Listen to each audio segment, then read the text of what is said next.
right into it. Number 9. The elevator stare. You step into an elevator with strangers, and suddenly everyone acts like the floor numbers are the most fascinating thing they've ever seen.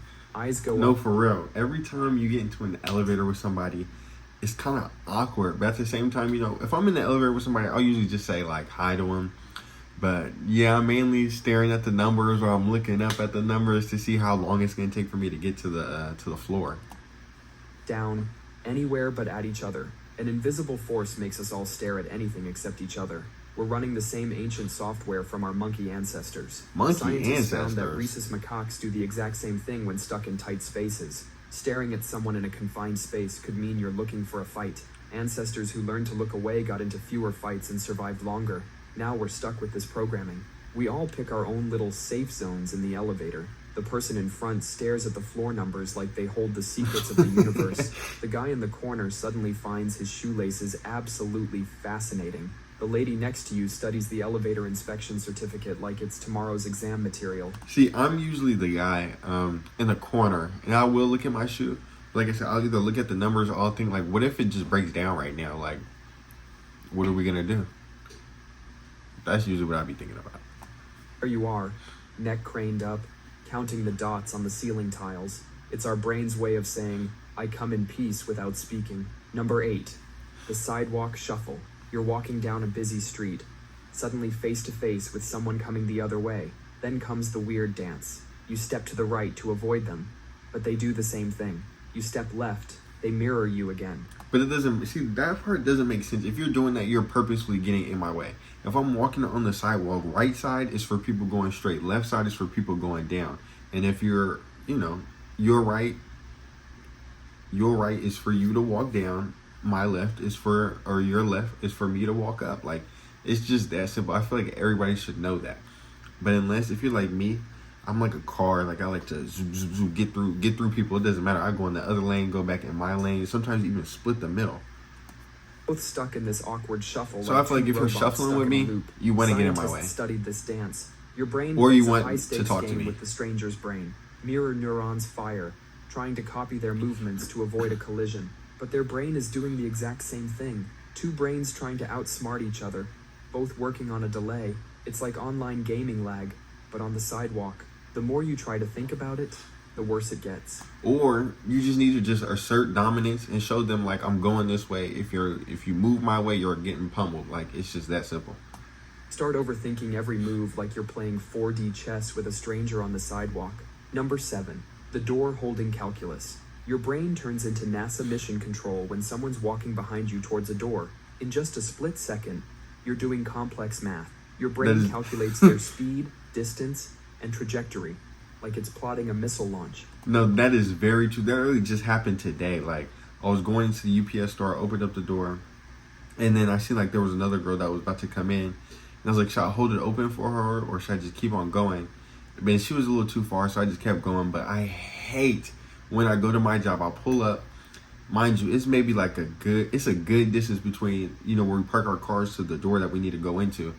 And they'll just hold the door open for me. And it's like, nah, then I got to speed walk just to get inside. It's like, sometimes you just don't even need to hold the door open for me. Just leave it unlocked. Like, Part is, nobody taught us this math. Your brain uses a built-in formula. Distance divided by walking speed, minus the awkwardness factor of holding the door too long. If someone's 2 steps behind you, you hold the door. If they're 20 steps away, you let it close. But there's a gray area in between where things get messy. Like when you're not sure if you should hold it, but you do anyway. Now the other person feels obligated to do that weird half-jog thing to catch up. They don't want to jog. You don't want to wait. No, I ain't gonna lie. I'll open up the door, hold it open, and I'll see, like, they're taking too long, and I'll just close it. Like, I don't care. And when they come in, I'll just like, my bad. Like, you were going too slow. That's what I would do. In this strange That's what I've social done dance, before. If you mess up the calculation, like letting the door slam in someone's face, you'll remember it years later. Scientists studied this No, and you found won't. we all have roughly the same door-holding radius, hardwired into our brains. It's about 8 to 10 feet. This rule exists in every culture.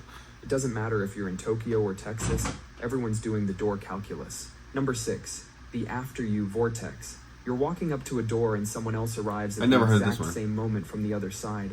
What follows is a weird dance that no one taught you. but somehow everyone knows the moves. After you say politely. No, after you. Why would we go back and forth saying after you? And first off, I don't even say after you. I just say go ahead. If the person is coming out, they have the right of way. Why would I try and go in if you're coming out? That doesn't make any sense. I'm going to let you come out. If we both see each other, I'm like, oh, my bad. It'll most likely be a mutual, oh, my bad. And I'll just be like, no, you're good. Go ahead. And then they go. And I go in. There's no point in us having a dance of who should go in first or if you should leave first. Like, that doesn't make any sense. What makes sense is the person leaving goes first. Whoever goes in goes second. Reply. And just like that, you're both trapped in what you might call the after you vortex. It's like a glitch in the Matrix where two people get stuck in an endless loop of politeness. You both stand there, awkwardly gesturing at each other like two NPCs in a broken video game. This tiny moment of social paralysis happens millions of times every day across the world. This behavior comes from old times when social status was a huge deal. Back then, letting someone go first was like saying, hey, you're important. But now we're all just standing there, holding doors open like we're all secretly royalty. Then other people show up and have to watch this awkward politeness battle unfold. Now you've got an audience for your social anxiety performance. The only way to break free is usually body language, a quick laugh, a nod, or someone finally getting desperate enough to just go through. Number 5, public phone call muffle. Everyone automatically starts whispering when they take a phone call in public. It's like there's an invisible volume. If this isn't me to a T, if I'm walking around, well, first off, if I'm anywhere, I don't really like being on the phone regardless, just because, I don't know, I'm just not the biggest fan of it. Like, if I'm in, like, let's say, I don't know, say I go to, like, the mall, well, that's a little different, but if I go into a store, I don't want to be on my phone because, I don't know, I just feel like it's just weird. But if I'm walking down the street and let's say I have to be on the phone and I walk past somebody and I'm telling like somebody a story of, you know, what happened, I don't know, just anything, I'll usually stop talking. After I walk past them, I'll just say, hang on.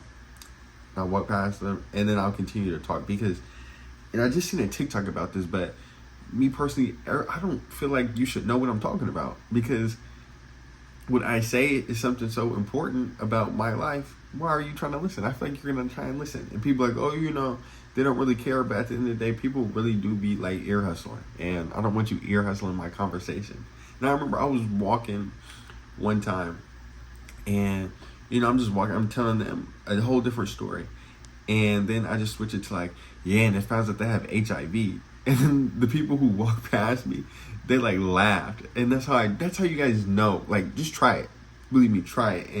And you will know that people will listen to you. Like, people really do listen to your conversations. Our brains that clicks on the second we answer our phones. You could be talking normally to your friend face to face in a coffee shop, but the moment you get a call, your voice drops to secret agent levels. And this happens even when the conversation isn't private at all. Right, if I'm at a coffee shop with my friend or just anywhere, I'm not answering the phone. Or I'm answering the phone like, all right, I'll call you right back. Like, I'm not about to answer the phone while I'm at doing whatever with you. Like, that's weird, especially face to face. That's weird. Seeing the weather or what to have for dinner, and suddenly you're acting like you're sharing nuclear launch codes. Scientists think this might be leftover behavior from our caveman days. Back then, drawing attention while sharing private info wasn't a good survival strategy. Studies show people find overheard phone conversations way more annoying than regular face-to-face chats, even at the exact same volume. Our brains seem hardwired to hate hearing half a conversation. When hearing both sides of a chat, your brain follows along. But with a phone call, you only get half the story, and your brain gets frustrated. Unless you can imagine, like, put pieces together of what that person is talking about. The blanks. Modern phones are designed to pick up our voices just fine at normal volume. So when we whisper, we're actually making it harder for the person on the other end to hear us. Number 4, the you too trap. You're at a restaurant. Your server brings your food and says, enjoy your meal. And you blurt out, you too, but they're not eating. They're working. You just wish them an enjoyable meal that doesn't exist. Now you're sitting there marinating in awkwardness while your actual meal gets cold. No, this happened, but it wasn't a meal. It was me. I was at the register, and I told them, I was like, all right, we both said have a nice day at the same time. Like, literally at the same time. And then the person said, oh, you too. And I was like, I just told you, you know. And so often that servers have started keeping count of how many you twos they get per shift. Some report getting up to 20 accidental U2s in a single day. Dang. It's not just restaurants. Movie ticket person says, enjoy the movie. And your brain says, you too. Flight attendant says, no, you just say thanks. Have a nice flight. And you say, you too. Thank We're so you. used to mirroring That's usually what I positive say. phrases back at people that we don't stop to think if it makes sense. It's like our mouths are working faster than our brains. Some servers have turned this into a game. They deliberately say, enjoy your meal, just to see who falls into the trap. It's like fishing, but instead of fish, they're catching social anxiety. Number 3, the last slice standoff. There's one slice of pizza left in the box. Everyone wants it, but nobody's reaching for it. It's a weird Mexican standoff, but with pepperoni instead of guns. Everyone's eyeing it, but nobody's touching it. I know, like, last slice, everybody wants to split it 3 ways. If it's 3, you guys split 3 ways. If it's 2, split 2 ways. If it's 4, one of you guys just need to figure out who's finna get it. Rock, paper, scissors. That's what I would do. Stops you from grabbing it. It's this unwritten rule that taking the last slice makes you look like a pizza hoarding monster. Scientists think this could... Or you guys can each take bites. So one of them takes the first bite. The other one takes the second bite. The third one takes the... At this point, you're probably like right here on the pizza. Sorry. This is the crust. This is the pizza.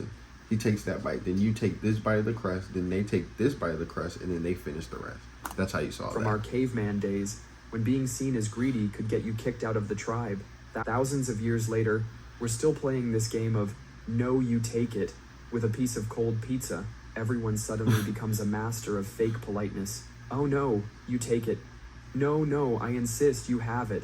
Meanwhile, everyone's secretly hoping someone else will just grab it so they can judge them. Some people try to solve this by cutting the last slice into smaller Right, pieces. exactly what I would do. But that just creates more tiny standoffs. Now, instead of one No, it awkward doesn't. moment, you've got 4. When someone finally breaks and takes it, they always feel the need to explain themselves, like they're on trial for pizza theft. Number 2, library voice instinct. You start whispering the moment you walk into a library, even if the place is completely empty. Your voice drops to a hushed tone. It's like an invisible librarian is following you. Because we've all been accustomed to talking like that in the library. When you go into the library, you know you're supposed to be quiet because people are trying to read or study. So I feel like that's why.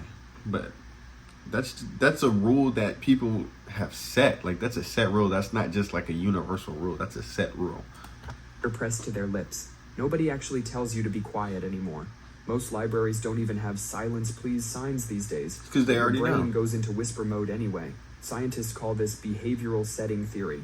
The high ceilings, the rows of books, the grand staircases, they all signal be quiet without saying a word.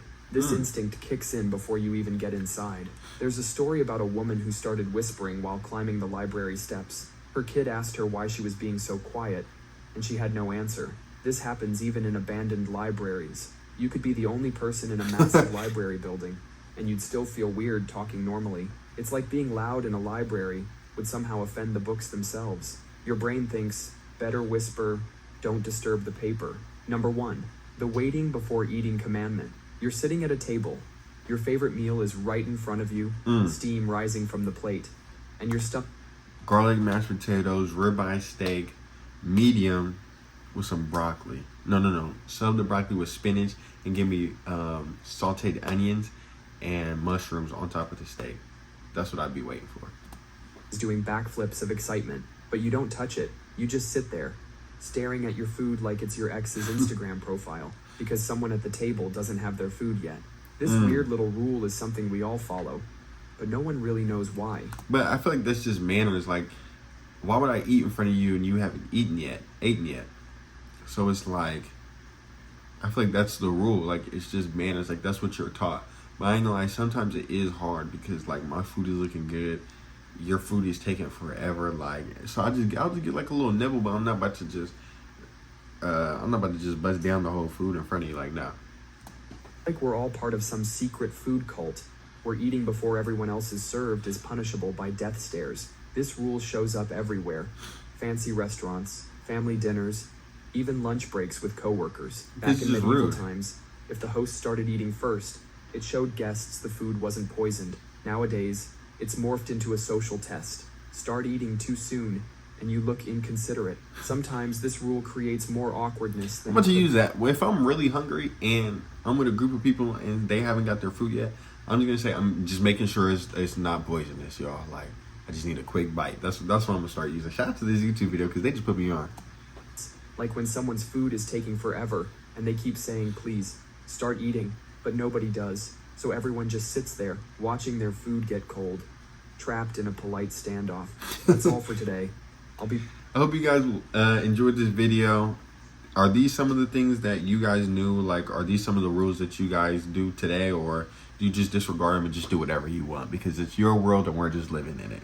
I hope you guys, like I said, hope you guys enjoyed this video. Don't forget to like, comment, subscribe. Road to 500.